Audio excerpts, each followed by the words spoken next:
I'm Jen Taylor Skinner, and this is the Electorette.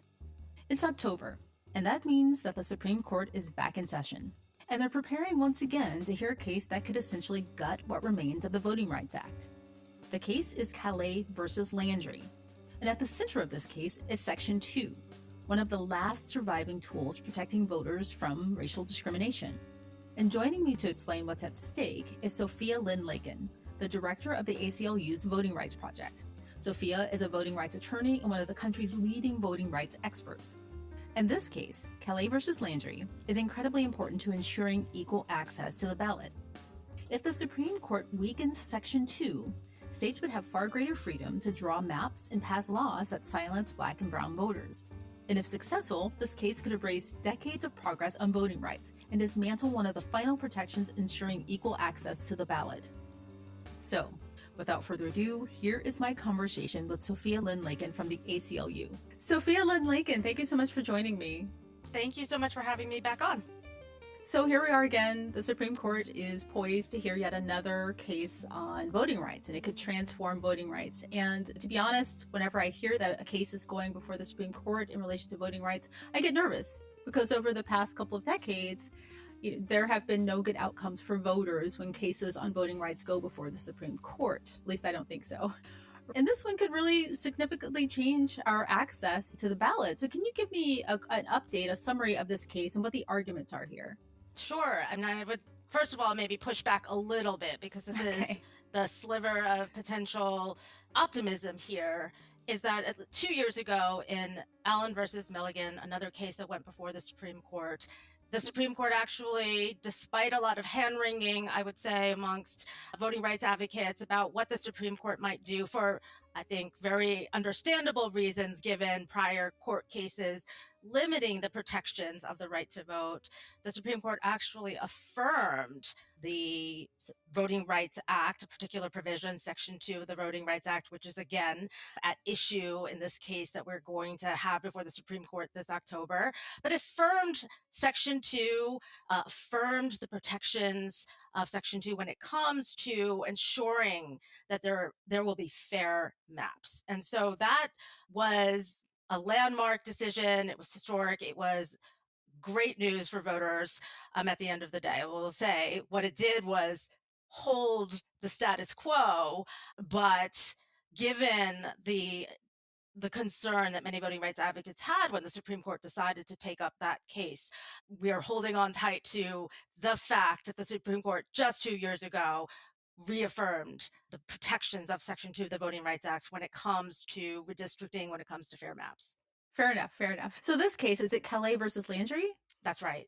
Callais versus Landry. So what is this case about?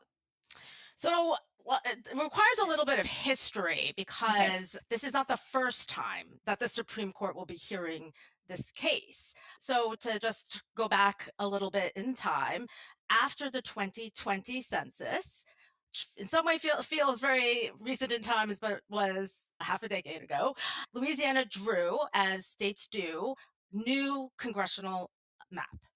This congressional map ultimately packed Black voters, who make up about a third of the state's population, into just one district out of 6 of Louisiana's congressional districts. And that weakened the political voice of Black voters in the state, diminishing the strength of their ability to have a seat at the table when it comes to electing their representatives.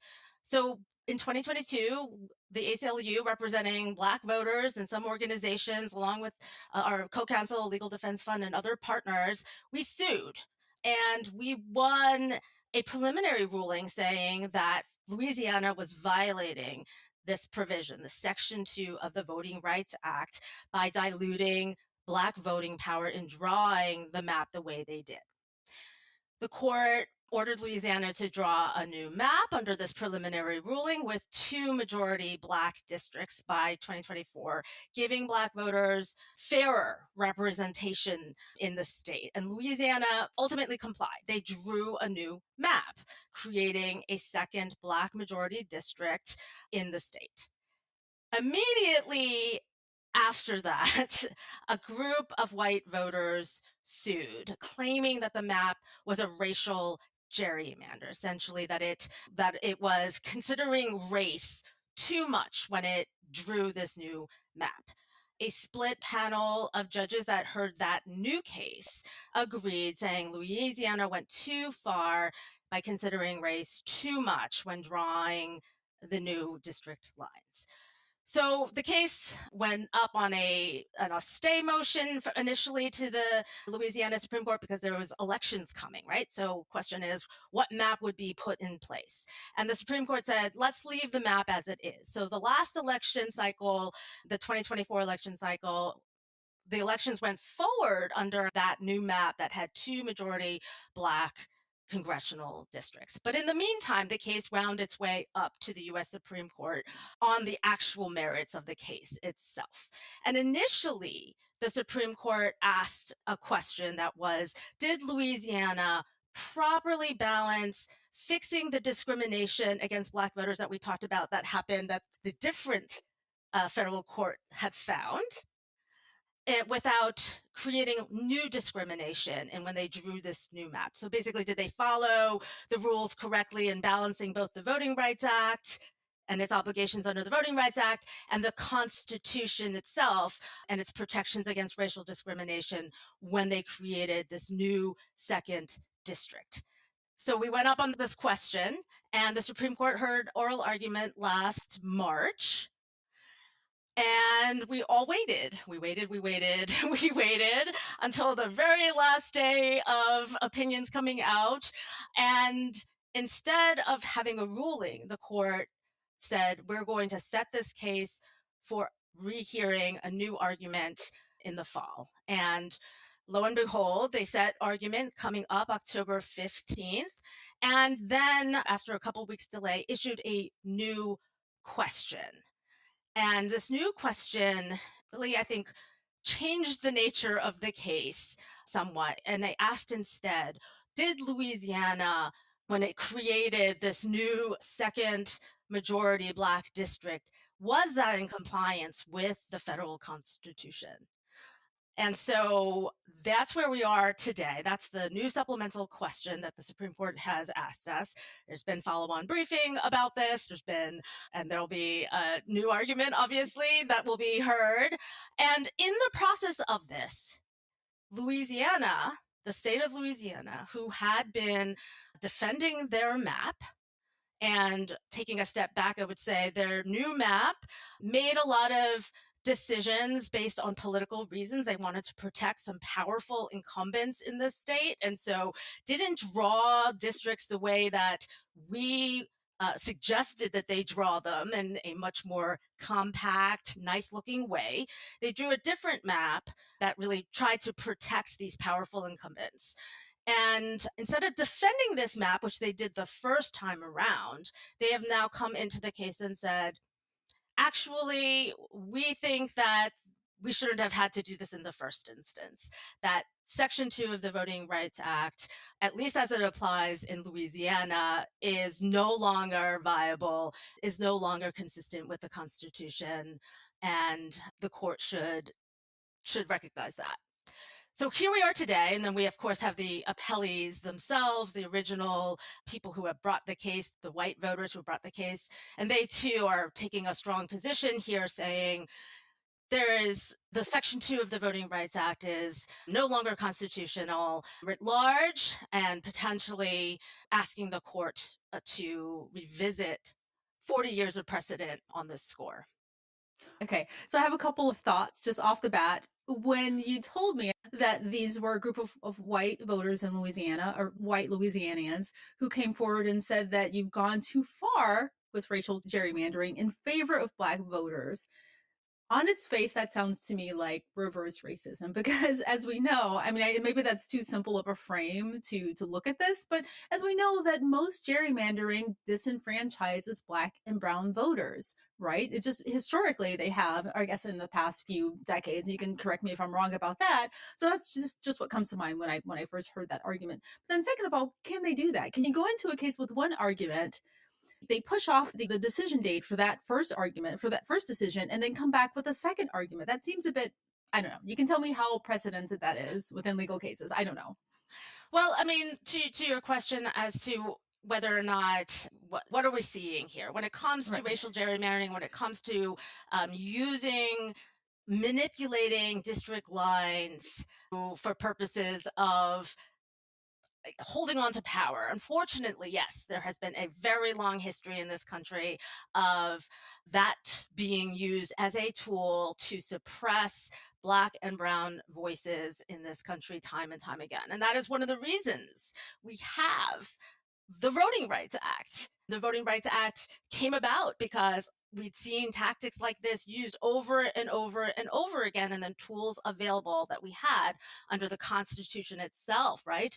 Which the 15th Amendment says we should be able to vote free from racial discrimination in voting. And the promise of both the 15th Amendment and their protection against racial discrimination in voting, the 14th Amendment, and equal protections of the law for everybody weren't being realized. And so here we are with the Section 2 of the Voting Rights Act coming in to say, we're not there yet. We're still needing to break down these barriers that are preventing, that are diluting the voices of Black voters in Louisiana here in this case, so that they don't have an equal seat at the table. And what we're seeing in terms of the arguments brought by these new voters is to say, remedying this ongoing contemporary discrimination, which we had proven in the other case, right, that multiple federal courts agreed there was ongoing contemporary discrimination in this map, and saying remedying that is itself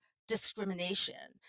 But you can't achieve the multiracial democracy that our Constitution promises by being colorblind to ongoing discrimination. And that's kind of where we are with respect to this.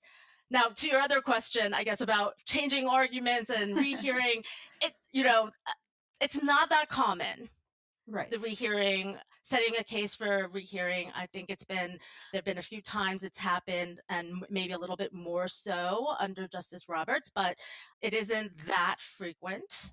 And I guess one cause of optimism when it comes to this question of the rehearing of cases is that it has been used as a tool, or not, maybe it wasn't used as a tool, but when the court has heard arguments again, when they've indicated, hey, we need to hear more, we have other questions, we haven't gotten everything that we wanted to know about this case resolved, we're still discussing it, that it has at times resulted in broader protections. So if you think about the fact that Brown versus Board of Education was a case that was reheard, Roe versus Wade was a case that was reheard, Miranda was a case that was reheard and resulted in broader protections, or at least affirmation of protections for people's rights and civil rights. So while, we'll have to see how the argument goes, and the court is being asked to revisit quite a bit, I think it's important to take this all in context. So I'm presuming that they've changed the nature of their argument because they think it gives them an advantage, right? They probably thought that their original argument was weaker. I think the new question broadened the scope of what the Supreme Court, of what they could argue, essentially. And I think they took advantage of that to say, we are here now. We can say, we don't think that in the first instance we should have had to draw a new map that provided a second opportunity, a second district in which Black voters had an equal opportunity to participate. So we're gonna go ahead and argue that, instead of saying, yes, we accept the fact that precedent says, the courts have said, you have to draw this new map. We were going to respect that. But if you're giving us an opportunity to argue that we don't need to respect that at all, we might as well go there. I would say that states probably don't, I mean, we know this with respect to Louisiana, don't appreciate being sued under the Voting Rights Act, and given the opportunity to say, we shouldn't be sued, it doesn't apply to us anymore, they've taken that opportunity. And this broader question that is being asked, the supplemental question about whether or not, the way that Louisiana, the way that the white plaintiffs here are sort of framing the question as whether or not Section 2 of the Voting Rights Act is constitutional as it applies to Louisiana, as it is in general. There's no record here. This is not a question that was ever raised below, right? Whether or not it remains constitutional, that's not a question that really should be before this Supreme Court. And we certainly ask in our briefing for the court to take a look at that and not go there, given the limited record in this case. As I mentioned sort of at the beginning, right, the case itself was about something much more limited, right? Whether Louisiana properly balanced different considerations in adopting this new map with 2 opportunity districts for Black voters. And so it didn't have the fuller record to answer the question of whether or not Section 2 is constitutional today. So, what is in Section 2 of the Voting Rights Act? What's at stake here for voters in Louisiana and broadly? Yeah, so Section 2 of the Voting Rights Act is the critical tool that is left to voting rights advocates, to voters of color, to ensure that they aren't subject to discriminatory voting rules, voting practices, voting systems, including unfair maps that make it impossible for them to participate in elections, participate in our democracy on equal terms with other voters. And so in the redistricting context, there's this a test that the Supreme Court has set out 40 years ago. It's called the Jingles framework. Jingles versus Thornburg is the case in which it was set out, that you use as voting rights advocates, as people coming in to say, this system, this map you have in place does not provide an equal opportunity for here Black Louisianians to participate in the electoral system. And that test has been in place for decades now, 40 years or plus. And it was the test that was affirmed just 2 years ago in Allen versus Milligan. We proved under that test in the companion earlier case, the Robinson litigation, that Louisiana's map likely violated Section 2 of the Voting Rights Act in diluting the voting strength of Black voters in the state. So, practically speaking, in an election, let's say the midterms or in 2028, without the protection of Section 2, what could that look practically like for voters on the ground? For instance, like a lot of these Supreme Court cases or trigger laws on the books waiting for these sections to be struck down by the Supreme Court, what could potentially, hypothetically happen to voting rights in states like Louisiana and across the country?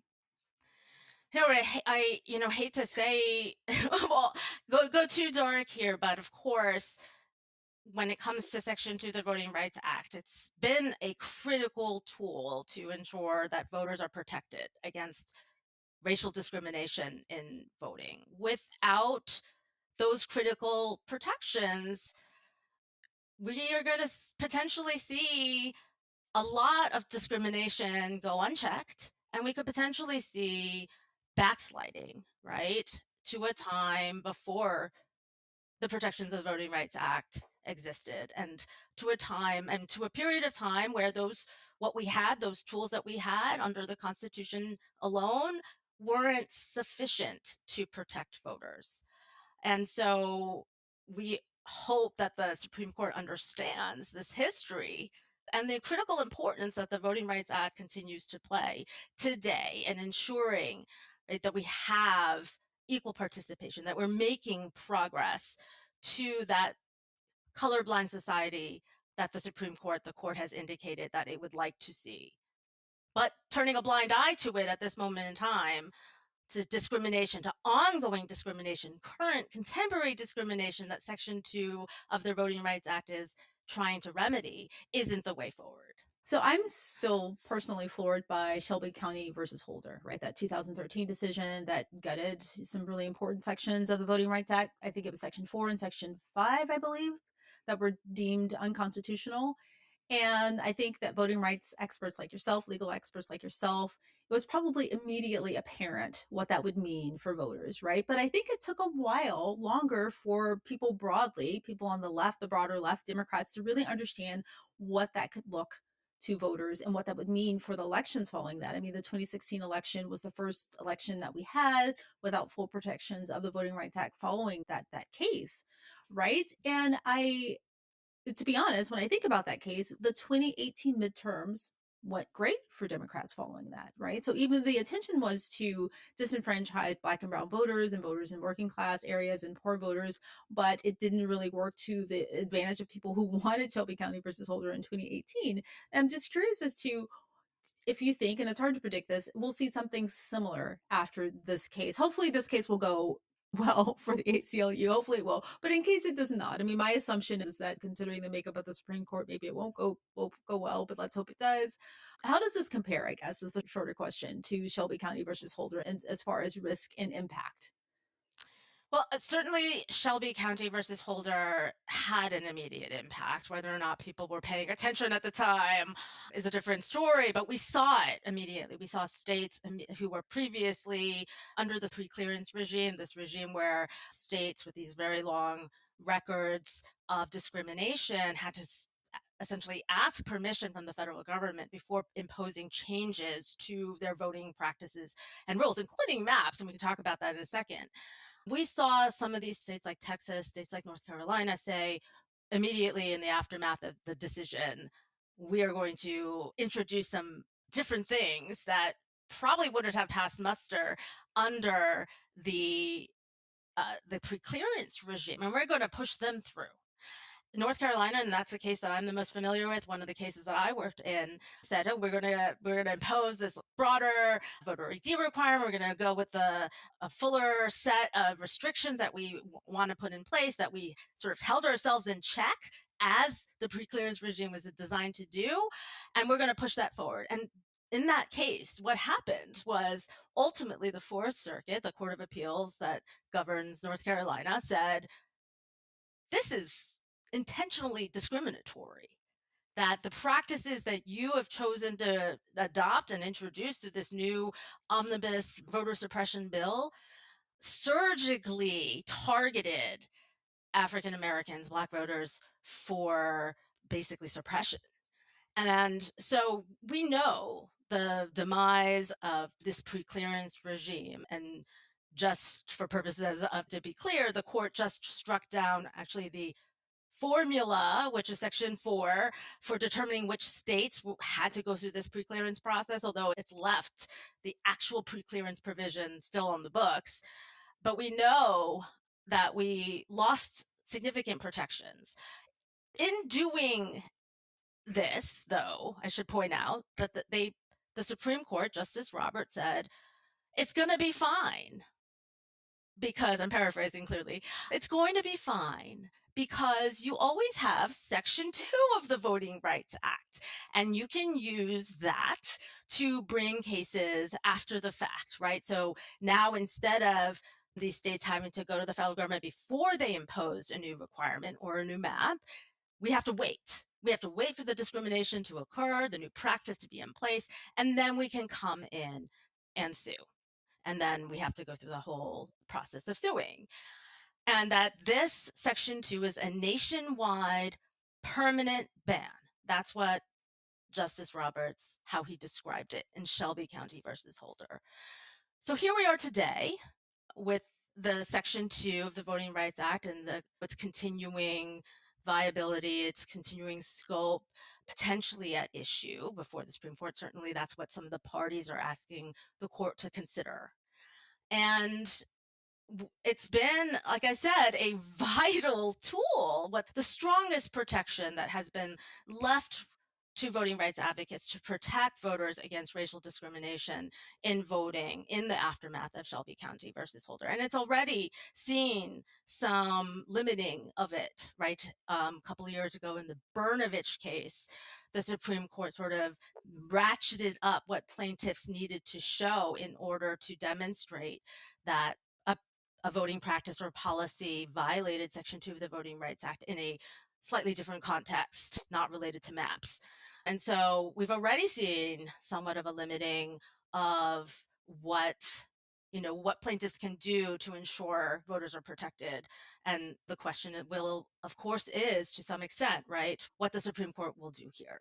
So essentially, Section 2 was the stopgap for what we lost after Shelby County versus Holder, essentially. I think that it's certainly one way to think about it, for sure. Are there any other cases that are coming before the Supreme Court in relation to voting rights that we should be aware of, that should be on our radar? Yes, unfortunately, it is a busy season when it comes to voting rights cases that are reaching the Supreme Court at this moment in time. So we have both, of course, Calais. We have the Milligan case, which I mentioned. It is now returning to the Supreme Court. It had reached the Supreme Court initially in a preliminary posture, went back down for a full trial, where the courts again said, yes, this is the map that you drew back in the day, violated the Voting Rights Act.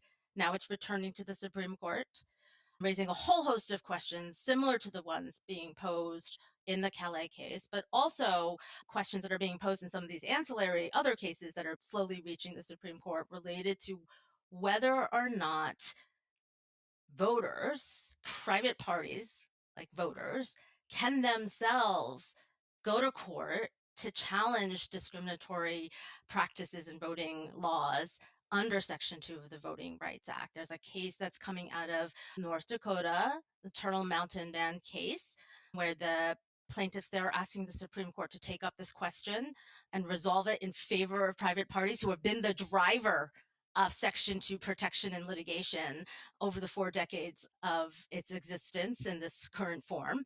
And it's also being raised in a case out of Mississippi, where the state is not challenging anything about the actual merits of the case, where the state legislative maps in Mississippi have been found to actually violate the Voting Rights Act after a trial. They're not challenging any of that. They are challenging solely this question about whether or not private parties, the voters here, could have even sued to vindicate their rights under Section 2 of the Voting Rights Act. So that's another question. And of course, regardless of what the Supreme Court does ultimately in Calais, if private parties cannot sue, that would really hobble, I'd say, the promise of the Section 2 of the Voting Rights Act. Like I said, private litigation has been the driver of Section 2 litigation and Section 2 success, and ensuring that voters who are facing discrimination, who are facing proven discrimination, actually get remedies at the end of the day. Right. Proven discrimination, right? So wouldn't that work both ways? So a case like Calais versus Landry wouldn't happen if that case were to go through, right? Unfortunately, the complications of this is because the plaintiffs there actually sued under the Constitution. They brought a racial gerrymandering claim saying you, in Right. drawing this new map, violated the Constitution. And so I that's see. not at issue with respect to this question of who can sue under the Voting Rights Act. One Okay. thing I would flag, though, is that given the current Department of Justice, so if you were to take private plaintiffs out of the equation, you would be Hmm. left with only the Department of Justice available to vindicate the rights of voters. And if we're talking about what would that mean, especially not just sort of considering that historically, because these cases are so time intensive, resource intensive, and the like, it has really required other parties, these private plaintiffs, to bring these cases on their own behalf. But with this current Department of Justice, which has obviously indicated no interest whatsoever in actually enforcing voting rights laws and protections, and really perverting this historic role when it comes to civil rights, I think that really would leave open this question of many of voters having no recourse at the end of the day when faced with discrimination. Is there any way that we can get out of this cycle of conservatives chipping away at voting rights and are just fighting to preserve the status quo? And I'm thinking about the Dobbs decision, for example. So Roe v. Wade, opened up access to abortion and reproductive rights broadly, right? And Dobbs just kind of, in the most simple terms, kind of stripped that away. So we talk about the restoration of Roe, the restoration of Roe v. Wade, and if we do restore full reproductive rights, it's going to look different. It's going to have a different name. Is there anything foreseeable, in your opinion, where we could solidify voting rights in a similar way that we did with Roe v. Wade. That's kind of, bulletproof, or we won't have this back and forth where we're just trying to hold on to the status quo, just hold on to the voting rights that we have, which are kind of, tenuous at this juncture. Well, I think it's important to remember that for many years following the passage of the Voting Rights Act, while it always had its detractors, there was a bipartisan consensus, I would say, for the most part. It was reauthorized multiple times with huge bipartisan majorities and a general consensus that voting should be accessible, people should be treated fairly and equally in the process, and that we should be ultimately making it easier for people to participate and not harder. That existed for a time. How we get back there, you know, we're still all working to sort of to figure out this question of, we really shouldn't be trying to manipulate the system for purposes of winning elections, right? We should be actually appealing to voters and getting them to understand and believe in our causes and feel that we are actually elected officials are championing the things that they care about. And I think it's interesting. So, a couple of things I'll point out, right? There's legislation that's moving, that's been introduced. There's the John Lewis Voting Rights Advancement Act. That's the idea of that is to restore and strengthen the full promise of the Voting Rights Act. That's certainly a piece of legislation. There's what's happening in states to ensure that there is state level protections, the State Voting Rights Act. But one thing that I think is interesting to your question of like, how do we get back to a place of consensus, maybe?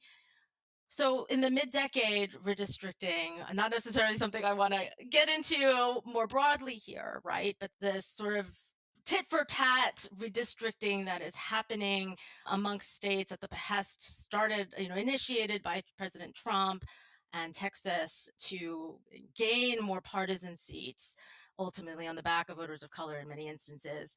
You see an interest, right, happening in Congress. Congress sort of reasserting itself here and saying, maybe we shouldn't be doing this. Maybe this isn't good, ultimately. And if there are more areas where we can sort of get people together to understand the consequences of this kind of almost a race to the bottom, ultimately, the consequences to the strength of our democracy as a whole, maybe we can get to a stronger place ultimately. So we should all be watching for that and really leveraging those areas of kind of opening people's eyes to the importance of ensuring that everyone can participate in this process, and the strength of that for our democracy. Right. Well, it's kind of a catch-22. I mean, the era that you refer to, where there was bipartisan support for, broader voter protections, there was an era where people were interested in listening to what the voters had to say, right? And if voters broadly didn't want this, then they would kind of support that thing. And now we're just kind of getting in a position where if you shrink voters' access to the ballot, it doesn't really matter what they say. So if you can shrink them fast enough, then you can just, do whatever you want in relation to voting rights. So there's that.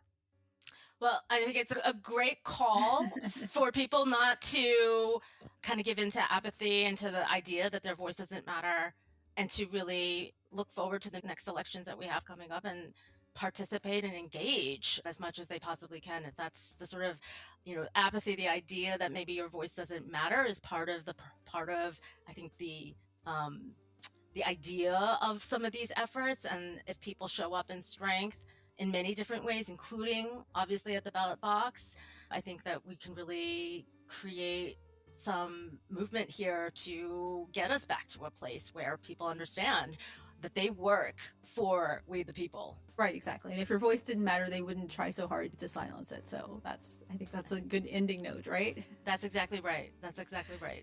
Well, Sophia, thank you so much for joining me again. I appreciate it. Thank you for wading through all of my questions.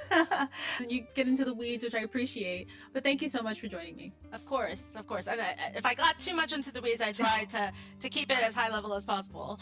No, that's a me problem. Awesome. Well, thank you. Okay, thank you.